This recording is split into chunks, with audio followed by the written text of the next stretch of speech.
Imaginez avoir été mis au courant, avant tout le monde, avant que ça devienne gigantesque comme que ça l'est aujourd'hui, que Apple, Microsoft, IBM étaient en train de construire l'ordinateur. Imaginez avoir pu investir dans ces actions-là, ces compagnies-là, avant tout le monde. Ou imaginez avoir été mis au courant que Yahoo, Google, Facebook, TikTok allaient révolutionner le monde et l'Internet, ou grâce à l'Internet. Voyez-vous comment que votre vie serait peut-être différente? Eh bien, aujourd'hui, on a peut-être une opportunité similaire dans une industrie qui a plus ou moins évolué depuis 45 ans. Et aujourd'hui, j'avais le goût de vous parler de ça au mouvement crypto. Alors, je te joue la petite intro, puis je parle de ça tout de suite après.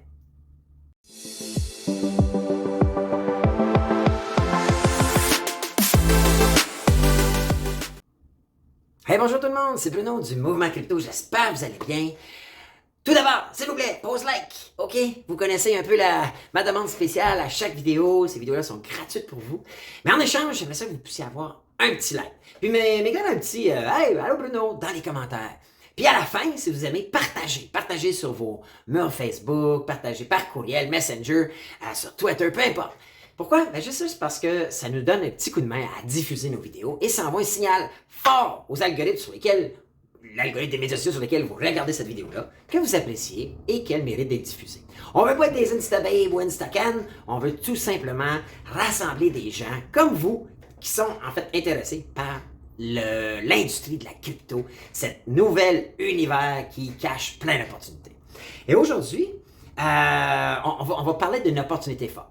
Juste avant, il faut que je vous dise un autre post-up. On a un super concours d'une visa de 250 $.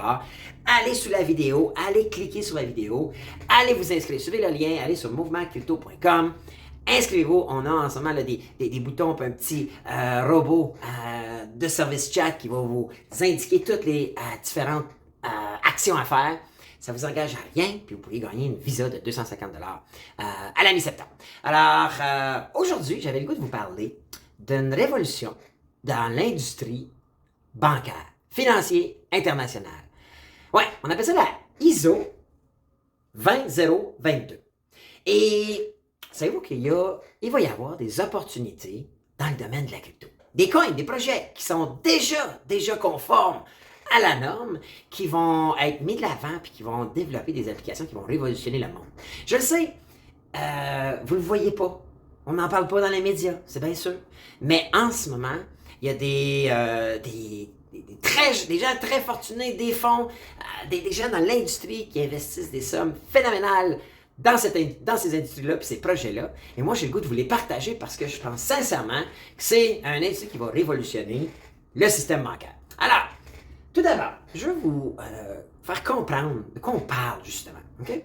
Depuis 1977, il faut comprendre, on va revenir avant, on va commencer par le début. Vous vous rappelez, il y a plusieurs années, lorsqu'on faisait le commerce entre les pays, c'était par bateau, naturellement, un peu comme aujourd'hui.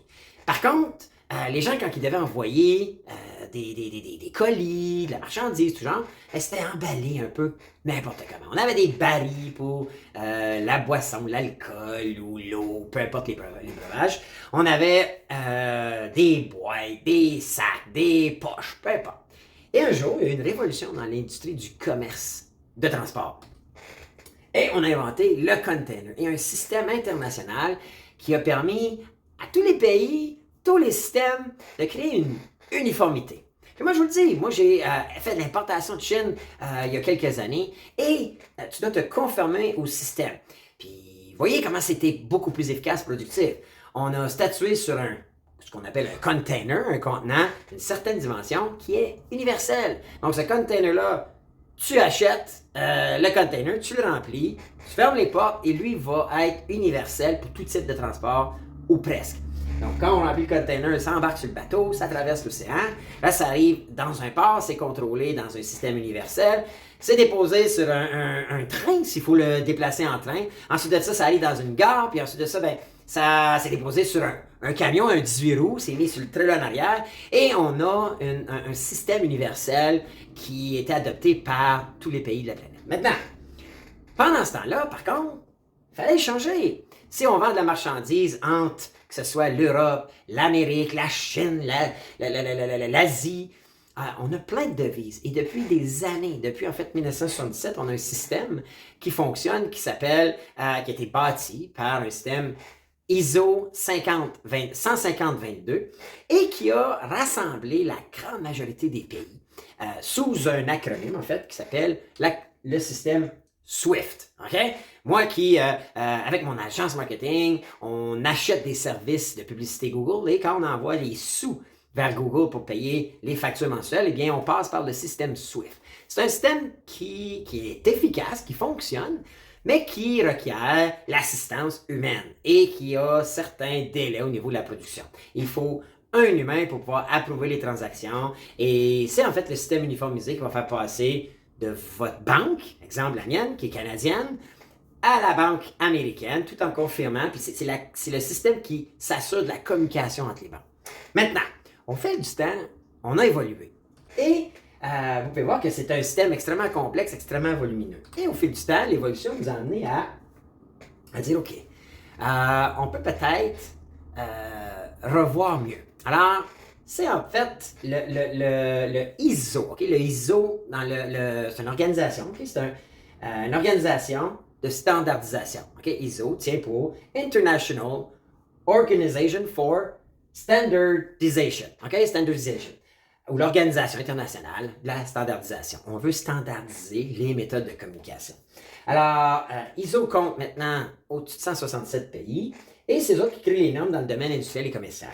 Alors, est arrivé, plus tard avec ça, une compagnie qui s'est créée sous ce langage-là qui s'appelle SWIFT. Alors, SWIFT, c'est l'acronyme pour Society for Worldwide Interbank Financial Telecommunication.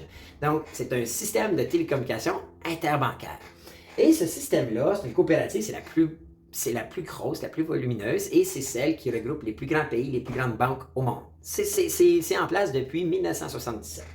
Donc, sa fonction, c'est vraiment de relier les plus grosses banques, les réseaux de communication entre elles. Alors, on arrive maintenant dans un nouveau langage. La firme ISO, qui est en charge de créer les réseaux de communication, de télécommunication, dans un système standard, a créé une nouvelle norme, sous un nouveau protocole d'échange qui est XML et ASNN, qui sert à gérer les échanges de données, mais de façon uniformisée et décentralisée. Décentralisée, ça vous dit quelque chose? Naturellement, ça nous fait penser au blockchain. Alors, ce qui se passe, c'est que les transactions sont gérées dans un blockchain plutôt que par des humains.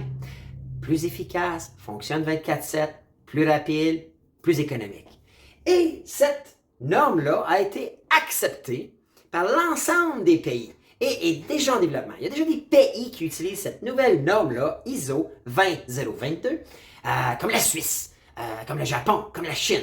Donc, il y a déjà des pays qui ont, par leur banque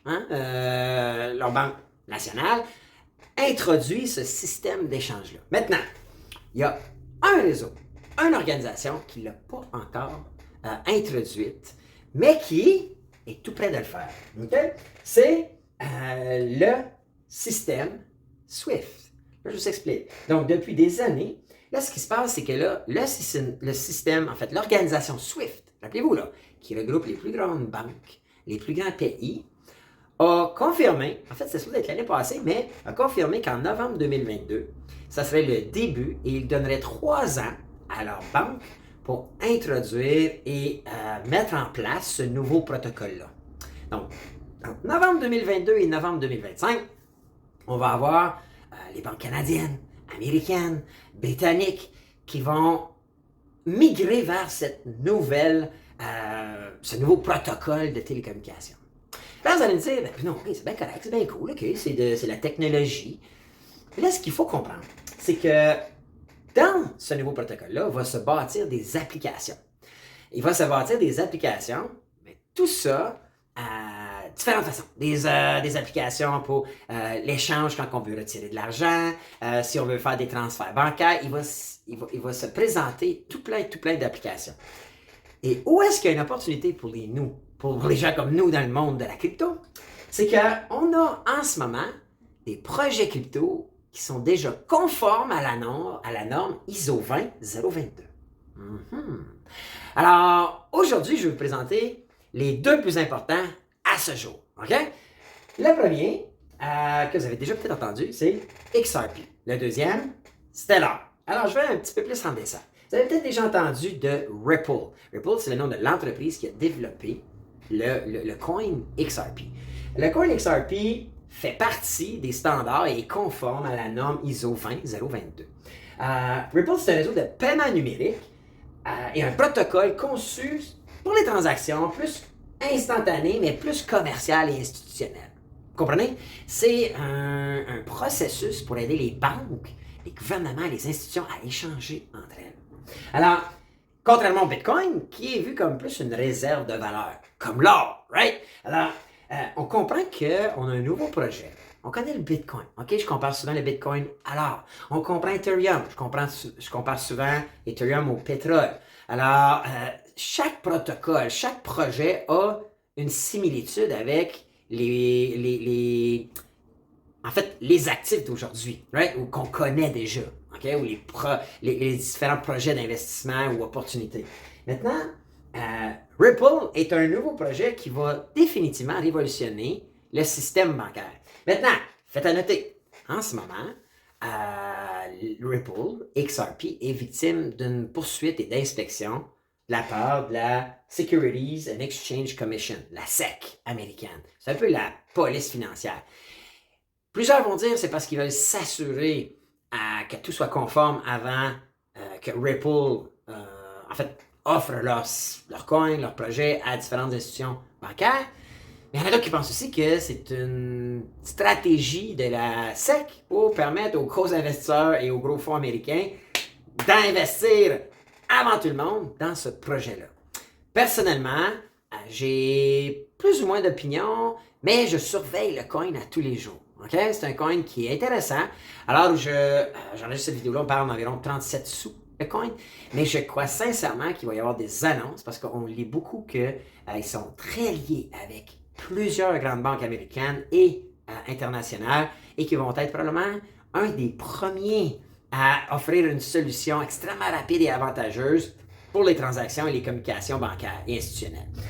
Le deuxième projet que je vais vous parler, c'est le projet Stellar Lumens, d'où le coin XLM. Alors, Stellar Lumens fait aussi partie et aussi est conforme à la norme ISO 20022. XLM et XRP ont tous deux été, XLM a été créé par Jed McCaleb, qui a fondé XRP. Certains vont dire qu'il est un peu controversé, effectivement, mais c'est une personnalité extrêmement importante, pour ne pas dire puissante, dans l'univers de la crypto depuis plusieurs années. Alors, comme XRP, XLM est un réseau qui sert à faire des transactions financières, mais contrairement à XRP, Ripple, on parle plus qui est utilisé pour les banques, mais plus pour monsieur et madame tout le monde. Ça va être plus un échange entre vous et moi, par exemple. Ça va devenir probablement un applicateur qui va nous permettre d'échanger rapidement des coins à la vitesse de l'éclair entre nous. Alors, vous pouvez voir que ces deux projets-là, déjà conformes à la norme ISO 20022, qui va être implanté par le vaste réseau Swift dans les 3 prochaines années, en fait à partir de novembre 2022 jusqu'à novembre 2025, j'espère que vous voyez, tout comme moi, l'opportunité ou le potentiel de ces projets et ces coins-là. La beauté, maintenant pour nous et pour vous, c'est que ces coins-là sont déjà dans le domaine crypto.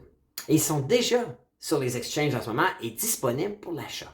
Vous savez comment je recommande à tout le monde d'investir avec la formule DCA, Dollar Cost Average, qui consiste à investir un montant à tous les semaines à l'infini, plutôt qu'un chunk d'un coup, parce qu'on risque de frapper le haut, en investissant des petits montants, que ce soit aussi petit que 5 ou 10 par semaine, on s'assure de ne jamais frapper trop haut notre investissement, d'acheter un coin trop haut. On s'assure que, si, exemple, on a 5 000 $ à investir cette année ou 500 $, ça peut être parce que la beauté aussi de la crypto, c'est qu'on peut commencer avec 5-10 $ par semaine. On n'est pas obligé de mettre 5 000 $. Et si c'est 5 000 $, votre investissement, vous allez les mettre dans un projet quelconque comme XRP ou XLM, eh bien, vous pourriez le faire directement sur une plateforme comme Binance. Alors, je mets le lien sur la vidéo. OK? Allez se créer un compte Binance avec le lien que je mets sur la vidéo. C'est complètement gratuit. OK? Et la beauté de créer votre compte avec notre lien sous la vidéo, c'est que vous allez avoir un rabais de 50%. Un rabais très important grâce à notre lien de partenaire. Donc, sur chaque transaction. Alors, à chaque fois que vous allez faire des transactions, vos frais de transaction vont être diminués de façon quand même importante, 50%, et vous allez pouvoir transiger pour moins cher. La beauté aussi, c'est que ces projets-là se retrouvent sur Binance. Alors, je vous invite tout de suite, cliquez sur la vidéo, OK? Cliquez sur la vidéo, allez vous créer votre compte Binance. C'est gratuit, sans engagement. Vous n'êtes même pas obligé d'aller trader. Mais ensuite, allez voir, trouver le compte XRP, le coin XLM et mettez-le dans vos favoris. De cette façon-là, vous allez pouvoir le suivre et voir l'évolution. Parce que je vous garantis que d'ici les 3 à 5 prochaines années, on va voir une très grosse évolution. Et je suis un de ceux qui pensent que ce genre de projet-là va révolutionner le système bancaire international. Alors, j'avais vous parler de ça. La semaine prochaine, je vais vous parler des autres projets qui sont déjà aussi conformes du protocole ISO 20022. Je pense qu'il va y avoir plusieurs opportunités pour nous dans les prochaines années. Et chez nous, au Macrypto, on veut partager ça avec vous. Avant de terminer, je vous invite, n'oubliez pas, la carte cadeau Visa, 250 $. Allez vous inscrire, le lien sous la vidéo. Puis moi, je vous dis à bientôt pour une autre vidéo la semaine prochaine du Moment Crypto.